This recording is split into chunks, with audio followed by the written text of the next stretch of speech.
بسم اللہ الرحمن الرحیم۔ آج جمعے کا دن تھا۔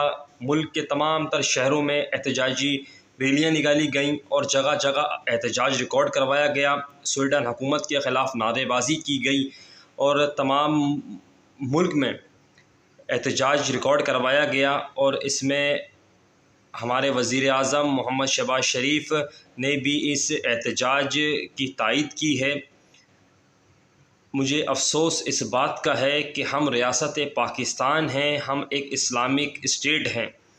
ہمیں قرآن کی حرمت کے لیے جمع ہونے میں 8 دن لگ گئے، اور ہمارے وزیر اعظم صرف احتجاج پر ہی گزارا کر رہے ہیں۔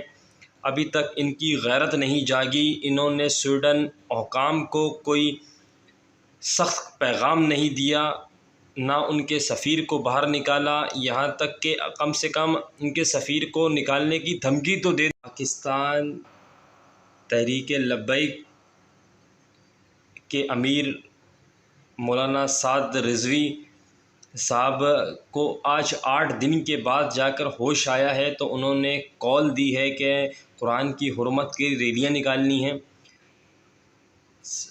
سعد رضوی صاحب، آپ کو اللہ تعالیٰ نے شہرت ہی اسی بات کی دی تھی۔ آپ نے اس میں آپ کا کوئی اپنا ذاتی مفاد نہیں تھا، اس لیے یہ 8 دن لگ گئے۔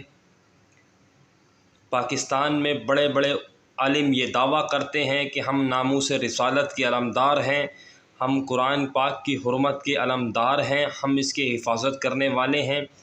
آج 8 دن کے بعد پاکستان کی عوام کو اور پاکستان کے ملاؤں کو یاد آ رہا ہے کہ قرآن پاک کی حرمت کے لیے ریلیاں نکالیں، جب تک یہ پاکستان کی عوام سوشل میڈیا پر چیخ رہی تھی۔ یہاں تک کہ پاکستان کی عوام چیخ رہی تھی سوشل میڈیا پر کہ باہر نکلو، احتجاج کرو، ریلیاں نکالو، لیکن کوئی بھی مذہبی جماعت فوراً کھڑی نہیں ہوئی۔ جب پاکستان کی عوام نے سوشل میڈیا پر شور کیا کہ چابی والے کھلونے، چابی والے کھلونے، تو پھر جا کر آپ کو ہوش آیا کہ جی وہ قرآن پاک کی بے حرمتی ہو گئی ہے، اس کے لیے احتجاج کرنا ہے، اس کے لیے ریلیاں نکالنی ہے۔ کچھ تو خدا کا خوف کریں۔ پاکستان کی عوام کو مذہب کاٹ کے ساتھ جذباتی نہ کیا کریں آپ الیکشنوں کے وقت۔